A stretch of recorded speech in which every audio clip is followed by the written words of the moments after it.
Good morning, Izzy. As you can probably tell, I'm not at home right now. I'm filming in my car at work because I work late tonight and I didn't want to have to film when I got home.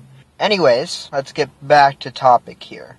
You mentioned co-op games and how there is a seeming lack of them now, other than in the shooter market. I think that one of the reasons behind that is that the shooter market is a very easy market to succeed in. So people who want multiplayer experiences tend to go to a competitive multiplayer that involves a shooter because everybody's played a shooter. Everybody knows how a shooter works. You don't have to learn anything to play a shooter.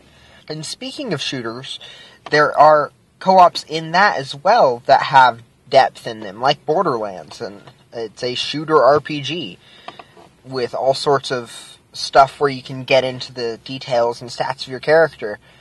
Now, it's not as deep of an RPG as I'm sure you're looking for, but it's the kind of RPG that I enjoy a little bit more. It's less picking apart the character, more straightforward, okay, here's what this does, go play. But there are a lot of good co-op games out there. I mean, you and I once played Final Fantasy Crystal Chronicles, which is a co-op Final Fantasy action RPG, which was really fun, other than some minor annoyances, but all in all, it was a fun game. There's also Cobalt for the PC, which is still in production, but we played it and it was a lot of fun. But the one that comes to mind primarily when we talk about co-op gameplay is Minecraft. Minecraft has the aspect of being both a competitive multiplayer and a co-op multiplayer, and a really good single-player game. I personally prefer single-player. I know you prefer the multiplayer, and I know you like to mod the heck out of it. But it is one of the biggest cooperative experiences on the market right now.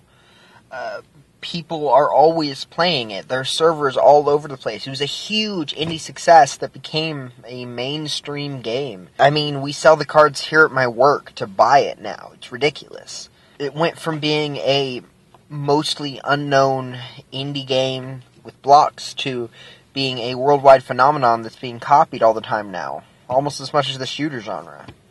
The co-op market does tend to be a little bit more forgotten about these days. The competitive gameplay has become more of a greater aspect of multiplayer, and that's really what people go for these days. I'd love to see a really good co-op game out there that gets mainstream, but unfortunately, the last few attempts at that really haven't been that great.